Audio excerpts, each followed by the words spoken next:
हरिद्वार में 5 दिनों में एक के बाद एक 2 गोलीकांड के केस सामने आए हैं और ये बड़ी खबर आपको बता रहे हैं, जहां पर गोली लगने के कारणों का अभी तक स्पष्ट पता नहीं चल पाया है, लेकिन गोली लगने से एक युवक की मौत बताई जा रही है। पिछले 5 दिनों में गोलीकांड की आज ये दूसरी बड़ी घटना हुई है हरिद्वार में, जहां पर पिछले 5 दिनों में 2 गोलीकांड से दहशत का माहौल देखने को मिल रहा है। कनखल में गोली लगने से 18 साल के युवक की मौत हो गई है। दयाल इनक्लेव कॉलोनी की ये पूरी घटना बताई जा रही है, जहां पर गोली लगने के कारणों का अभी तक स्पष्ट पता नहीं चल पाया है, लेकिन गोली लगने से एक युवक की मौत हो गई है। पिछले 5 दिनों में गोलीकांड की ये दूसरी घटना है, जहां पर गोली लगने से एक 18 साल के युवक की मौत का मामला सामने आया है और एक के बाद एक 2 गोलीकांड के केस पिछले 5 दिनों के अंदर सामने आ चुके हैं।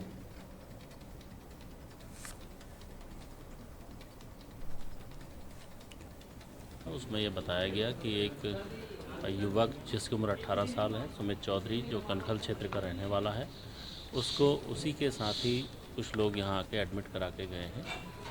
ये जो लड़का है वो यहाँ पर ब्रॉड डेड पाया गया है। अभी क्योंकि जो इनके साथी थे वो यहाँ से इसको एडमिट करके फरार हो चुके हैं, अभी यहाँ पर नहीं थे। पुलिस उन्हीं की अभी तलाश कर रही है, उनसे पूछताछ के बाद ही आगे की स्थितियाँ और क्लियर हो पाएंगी। इस बीच हम लोगों ने इनके परिजनों से संपर्क किया है और उनसे भी जो प्रारंभिक जानकारी है वो ली जा रही है।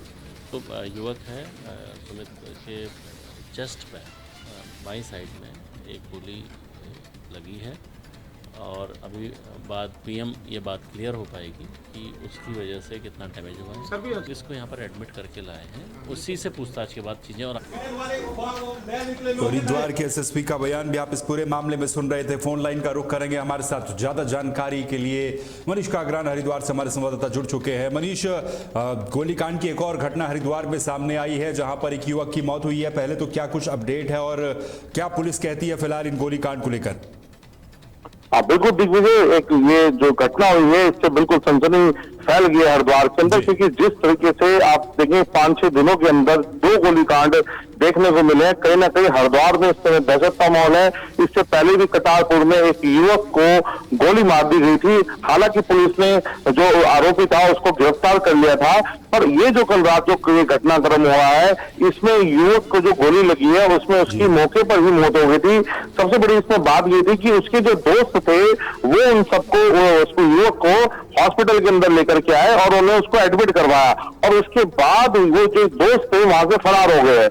पुलिस में जब हमने बात करी, कप्तान साहब से हमने बात करी, तो उन्होंने कहा कि अभी जो एक दोस्त था जो हमने उसकी पहचान करी और जो दबिश दी जा रही है, क्योंकि अभी तक पुलिस ने उन दोस्तों को गिरफ्तारी नहीं हो पाई है। पुलिस उनके पीछे है, क्योंकि जब वो गिरफ्तार होंगे उसके बाद ये पता चलेगा कि मामला क्या था और गोली किस कारणों से लगी है दिग्विजय।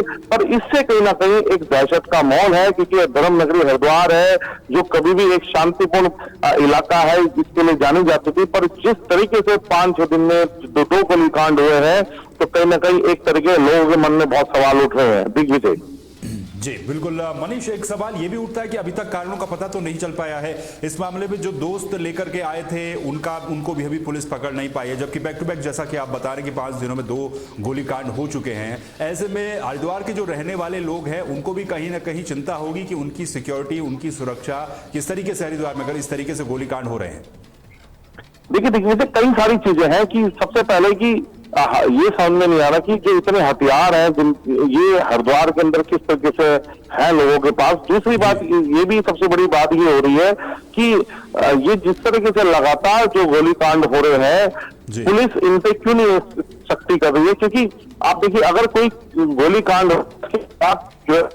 सब कुछ करेगी, पर घटना घटने से पहले ही तो इस तरीके की पुलिस का जो डर है वो लोगों के अंदर, धर्मनगरी हरिद्वार में जो गुंडा प्रवृत्ति के लोग हैं, आप देखिए इससे पहले भी कनखल के अंदर जो वाल्मीकि जो बस्ती है वहां पर भी खुलेआम, आप देखिए जब इंडिया का मैच चल रहा था वहां पर भी खुलेआम लड़ाई दंगे हुए, जबरदस्त लड़ाई दंगे हुए और उसमें टीवी स्क्रीन को भी फोड़ दिया गया था।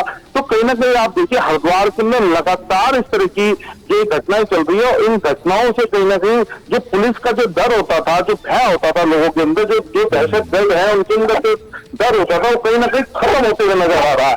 क्योंकि आप देखिए जिस तरीके से ये घटनाक्रम हुई है उसको लेकर के कहीं ना कहीं लोगों के मन में सवाल भी अभी खड़े हो रहे हैं कि पुलिस का जो डर है, जो दहशत है, वो आज बदमाशों में या इस तरह की प्रवृत्ति के लोगों के अंदर वो खत्म होता जा रहा है, क्योंकि जितनी भी घटनाक्रम है ये सब देखने को लगातार मिल रही है। दिग्विजय हुआ है, आप इस घटना खबर पर नजर रखें। मनीष, बहुत बहुत शुक्रिया फिलहाल इस पूरी जानकारी के लिए। तो मनीष हमारे संवाददाता इस पूरे मामले में जानकारी दे रहे थे किस तरीके से ये पूरा घटनाक्रम हरिद्वार में देखने को मिला है। और वहीं अब रुक करेंगे अगली बड़ी खबर का मऊ से, जो सामने आ रही है। मऊ में पुलिस और बदमाशों के बीच में एक मुठभेड़ हुई है। इस मुठभेड़ में पुलिस ने कुछ बदमाशों को पकड़ने में कामयाबी हासिल की है।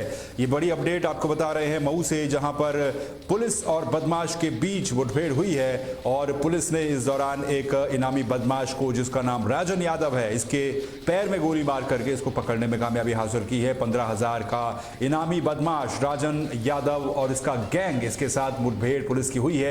मुखबिर की सूचना पर चेकिंग के दौरान पुलिस की यह मुठभेड़ हुई है और पुलिस पर जवाबी फायरिंग करने के बाद यह बदमाश यहां से भाग रहा था और इस दौरान पुलिस ने इसको पकड़ा है। तस्वीरें भी आप देख सकते हैं। अस्पताल में इलाज के लिए भर्ती करवाया गया है राजन यादव।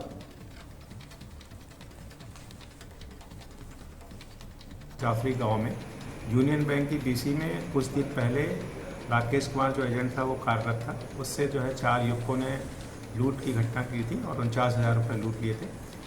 इस पर तत्काल अभियोग पंजीकृत कर लिया गया था और लगातार हमारी टीमें जो है उसको सर्च कर रही थी। आज सुबह SHO मोहम्मदाबाद को और उनकी टीम को ये सूचना मिली कि ये जो 4 अभियुक्त हैं ये थाना क्षेत्र में सक्रिय हैं।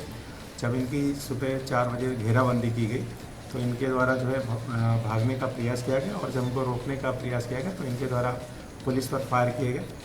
इस पर जवाबी फायरिंग जब पुलिस ने की तो इनके एक अभियुक्त जो राजन और सोधन यादव है, जिसका लंबा चौड़ा आपराधिक इतिहास है, उसके पैर में गोली लगी है। उसको मौके पर तत्काल गिरफ्तार किया गया और शेष अभियुक्तों को जो है दौड़ाकर पकड़ लिया गया है।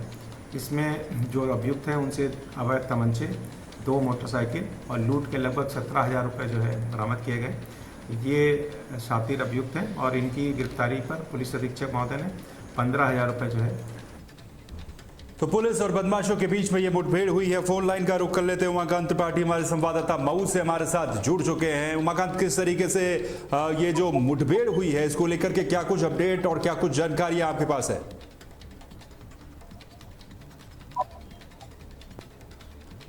उमाकांत, क्या आप मुझे सुन पा रहे हैं? हाँ सर जी, क्या अपडेट आपके पास फिलहाल इस पूरे मामले को लेकर के है? आपको बता दें कि जिस तरह से कि मऊ जनपद में अपराधियों पर लगाम लगाने के लिए प्रशासन एकदम अलर्ट है। ये राजन यादव गैंग जो हमेशा छिनैती के मामले में जाना जाता है, इसके ऊपर गैंगस्टर का भी मुकदमा दर्जनों दर्ज है। इसके 4 सहयोगी से पिछले महीने यूनियन बैंक के पास से 49,000 की छिनैती किया था। उसको लेकर के प्रशासन हरकत में आया और मिली मुखबिरों की सूचना के आधार से 3:06 पे सुबह चेकिंग चलाया जा रहा था। उसी दौरान ये अपने साथियों के साथ किसी घटना को अंजाम देने के फिराक में जा रहा था। पुलिस को इससे की भनक मिलते ही उसको रोकने की कोशिश किया, लेकिन पुलिस को देख भागने लगा था। पुलिस के ऊपर फायरिंग करने की कोशिश किया, लेकिन पुलिस बच करके जवाबी कार्रवाई में उसके पैर में गोली मारी और गोली लगने के बाद उसे जिला अस्पताल में भर्ती कराया गया। जिस तरह से मऊ जनपद में अपराध पे लगाम लगाने का प्रशासन लाख कोशिश कर रहा है, लेकिन कहीं ना कहीं ये लोगों का डर या भय अभी नहीं लग रहा है। जिस तरह से प्रशासन सक्रिय है, उसके बावजूद भी अपराधी कहीं ना कहीं घटना को अंजाम दे रहे हैं। जी, बहुत बहुत शुक्रिया इस पूरी जानकारी के लिए। तो हमारे संवाददाता इस पूरे मामले में जानकारी दे रहे थे किस तरीके से वहां पर ये पूरा जो मुठभेड़ का घटनाक्रम है ये हुआ है, देखने को मिला और फिलहाल पुलिस ने इस अपराधी को गिरफ्तार कर लिया। तो इसी तरीके से गिरफ्तारियां लगातार उत्तर प्रदेश में एनकाउंटर एक के बाद एक देखने को मिल रहे हैं। अगली बड़ी खबर का रुख कर लेते हैं इस समय कानपुर देहात से, जो सामने आ रही है। कानपुर देहात में जन्मदिन की पार्टी में गाने को लेकर के एक विवाद की खबर सामने आई है। ये बड़ा अजीबोगरीब मामला है। मारपीट का वीडियो सोशल मीडिया पर अब तेजी तेजी के साथ वायरल हो रहा है। कानपुर देहात, जहां जन्मदिन की पार्टी में बज रहे गानों को लेकर के मारपीट होती है और इस मारपीट के बाद क्योंकि पार्टी में जब गाने बज रहे थे तो मोहल्ले के एक युवक ने इसका विरोध किया।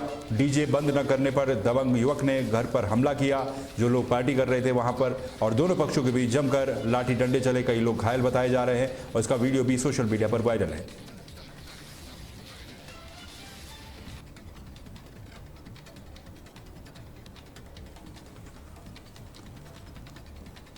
एक बड़ी खबर सामने आ रही है जहां पर गाजा में युद्ध को खत्म करने के लिए इजराइल और गाजा के बीच संघर्ष विराम के लिए डोनाल्ड ट्रंप ने एक नया प्लान बनाया है। इस नए प्लान का व्हाइट हाउस ने युद्ध विराम के लिए इस नए प्लान को सामने रखा है। ये कहा गया है, ट्रंप का ये दावा है कि इस प्लान से इजरायली जो पीएम है बेंजामिन नेतन्याहू वो भी सहमत बताए जा रहे हैं। गाजा युद्ध को खत्म करने के लिए डोनाल्ड ट्रंप का नया प्लान, ये प्लान आपको बता दें कि व्हाइट हाउस ने युद्ध विराम के लिए ये नया प्लान एक जारी किया है जिसमें गाजा और इजराइल के बीच में एक बफर जोन बनाया जाएगा। ये बात सामने आई है, जो बॉर्डर इलाका है उसमें एक बफर जोन निश्चित एरिया तक रहेगा और बफर जोन को कोई भी पार नहीं कर सकता, यानी कि न तो इजरायली सेना पार करेगी और न गाजा के लोग इसको पार कर सकते हैं। और तो ये जानकारी सामने आ रही है कि इस हिसाब से गाजा में जो युद्ध विराम है इसकी कोशिश की जा रही है। इजराइल और गाजा के बीच में जो तनातनी काफी समय से देखने को मिल रही है उसके लिए बफर जोन का ये नया प्लान बनाया गया है और डोनाल्ड ट्रंप ने यह दावा किया है कि इस पूरे मामले में इजरायली पीएम भी इससे सहमत हैं।